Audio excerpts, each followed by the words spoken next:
그런데 이제 쿠빌라이 칸의 그런 열린 정책은 지나친 한화 정책이라고는 비난을 받게 되고요. 지배층 내부에 균열을 가져왔다. 내부에 화합이 없으면 아무리 훌륭한 제국도 망할 수밖에 없다 하는 것이죠. 우리가 이룩한 이런 대한민국의 경제의 힘도 노사 간의 갈등이 지나치게 강해지면 결국은 경제가 제대로 굴러가지 못하게 될 것입니다. 그러니까 윤석열 정부는 노조에 대한 탄압을 통해서 문제를 풀려고 할 것이 아닙니다. 왜냐하면 약자를 억압함으로써 강자의 이익만을 내세움으로써 문제를 풀려고 하면은 도리어 문제는 더 악화될 것이라고 생각합니다.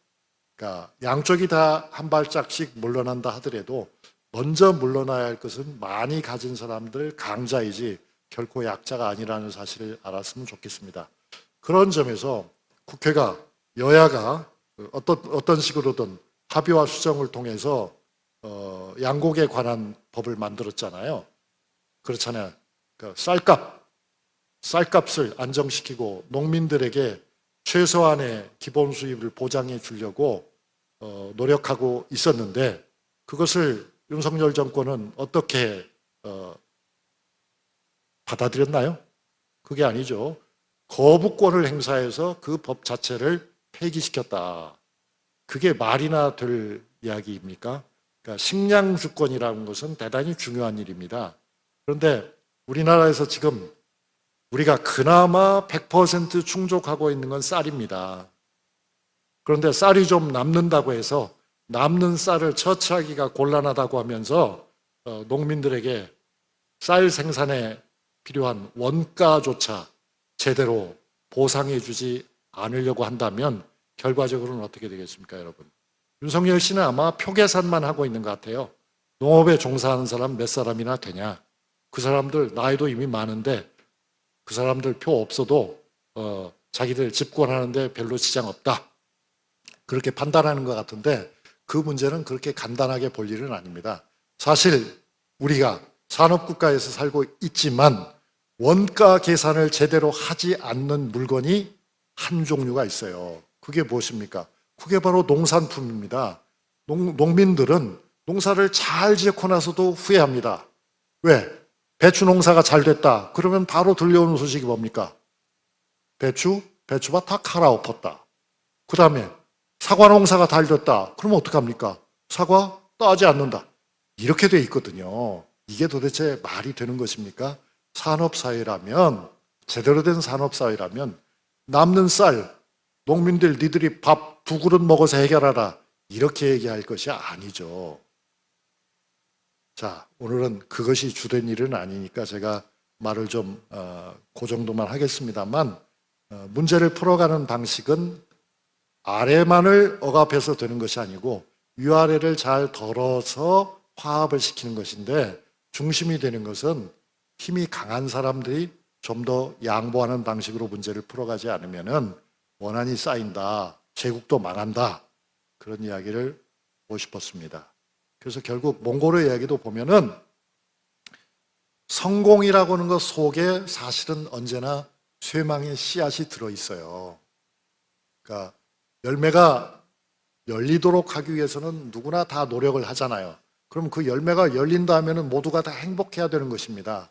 그런데 그걸 힘센 사람만 따가버리면은 우리가 제1강에서 로마도 그랬잖아요. 로마가 카르타고의 강력한 국가 카르타고의 침략을 받았을 때 풍전등화와 같았다.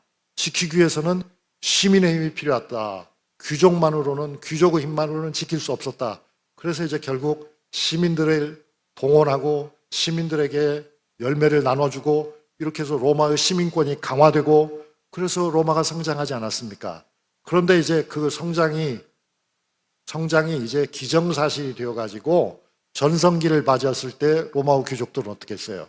열매는 자기들이 다 먹고 시민들에게는 주던 것도 뺏어버렸다. 그 결과 로마는 아주 구조적인 양극화의 늪에 빠져서 결국은 그 문제를 해결하지 못하고 대다수 사람들이 허덕이다가 결국 끝장이 나고 말았다. 그런 말씀을 제가 드렸는데요. 결국 몽골도 큰 틀에서 보면 그와 똑같지는 않았지만 그와 유사한 점이 있었다. 쿠빌라이 칸 때부터 몽골은 전성기를 맞이한 바로 그때부터 몽골에는 금이 가기 시작했다. 국력이 세계 6위라고 하는 대한민국도 결국 윤석열 정권 아래서 위기를 맞는 것이 아닌가 하는 생각을 하고요.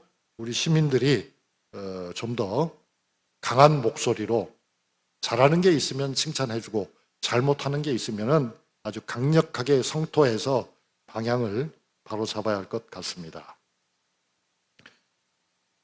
어제는 이 트럼프 전 미국 대통령이 법정에 고발이 되어가지고 법정에 불려나가서 지문도 찍고 1차 법정에 출두해서 자신의 죄상이 무엇인가를 법관으로부터 일일이 들은 것으로 알고 있습니다. 여러분들 국제뉴스를 통해서 보셨겠죠? 그런데 미국의 역사를 바라보면 저는 몽골이야말로 실은 미국 이전의 미국이 아닌가 하는 생각을 해보게 됩니다. 그 이유는 몇 가지가 있는데요. 크게 보면 세 가지입니다. 첫째로는 뭐냐면 몽골에는 세계 통화라고 할 수 있는 당시에 지폐를 사용했거든요. 지폐, 교초라고 하죠. 지폐를 사용했어요. 달러 이전의 달러를 몽골은 사용했다. 세계 통화를 금이나 은이 아닌 지폐를 사용했다 하는 점이 이제 몽골이 미국 이전의 미국이라는 생각이 들고요. 두 번째로 드는 것은 이제 그런 군사력이죠.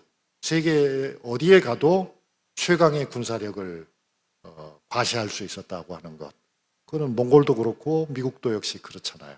그런 점이 있고. 세 번째로는 교통이죠. 결국 미국의 세계 지배라고 하는 것은 육상과 해상과 그다음에 그 무엇보다도 중요한 항공, 그러니까 바닷길, 물길 바닷길이네요. 바닷길, 육지길 그리고 하늘길을 통해서 세계를 지배하고 있다. 그런데 몽골도 결국 그때는 이제 하늘길은 없으니까요. 바닷길과 육지길을, 묻길을 이용해서 세계를 지배했다는 점에서는 역시 같은 제국이라는 생각이 듭니다. 지금 여러분이 이제 화면에서 보시는 것이 지원 통행 보초라고 적혀 있잖아요. 이게 말하자면 달러인 것입니다. 이게 바로 보초, 교초 또는 보초라고도 하는데요. 지폐입니다. 이 지폐를 보고서, 지폐라는 건 종이돈입니다. 종이돈을 보고서 몽골에 왔던 마르코 폴로가 엄청나게 큰 인상을 받았어요. 그는 상인의 아들, 즉 상인이잖아요. 상인의 입장에서 봤을 적에 고액의 지폐를 사용해서 물건을 사고 팔 수 있다는 것이 정말 꿈처럼 느껴졌죠. 서양 사람들, 당시 마르코 폴로 시대의 서양 사람들은 지폐를 상상도 못했어요. 금으로, 은으로 이런 고가의 보석을 통해서 대금을 지불할 수는 있었지만 종이장으로 거래를 한다? 이건 꿈이었죠. 이런 꿈이 서양 세계에서 현실이 된 것은 19세기가 돼서 일입니다, 여러분. 그러니까 이런 몽골의 영향을 받았기 때문에 우리나라도 몽골이 망하고 나서 얼마 지나지 않은 조선 초기에 우리도 지폐를 찍습니다. 그게 바로 이제 여러분이 국사 시간에 배운 저화라고 하는 당나무 종이로 찍은 지폐입니다. 그런데 우리나라에서는 이 저화가 제대로 돌아가지 않았습니다. 그러니까 우리가 저화를 만든 것은 몽골의 영향이었죠. 그러나 우리가 저화를 돌릴 수 없었던 것은 화폐에 대한 이해가 부족했기 때문이죠. 만들어 놓기만 하면 돌아가는 것이 아닙니다. 그럼 지폐가 돌아가기 위해서는 뭐가 필요합니까? 국가의 신용이 필요한 거죠. 중앙정부의 신용이 필요한 겁니다. 그 신용이 없으면은 화폐를 사용하지 않습니다, 사람들이. 또 그렇게 신용이 있다 하더라도 이것이 현실화되기 위해서는 시장이 존재해야 되는 거죠. 물건에 대한 수요와 물건에 대한 공급이 원활해야만 지폐를 사용할 수 있습니다. 그런데 원나라 때는 이미 그것이 가능했다. 갑자기 가능했던 것은 아니고요. 중국의 경우에는 이미 송나라 때부터 산업이 발전했습니다. 상업도 발전했습니다. 그런 이제 중국의 역사적 전통 위에서 몽골은 훨씬 더 규모가 크게, 훨씬 더 본격적으로 지폐를 사용했던 것입니다. 그러니까 관리들의 전문적인 지식도 있었고 민간 경제도 발전했고 또 원거리 교역량도 굉장히 많았기 때문에 지폐 사용이 가능했던 것이죠.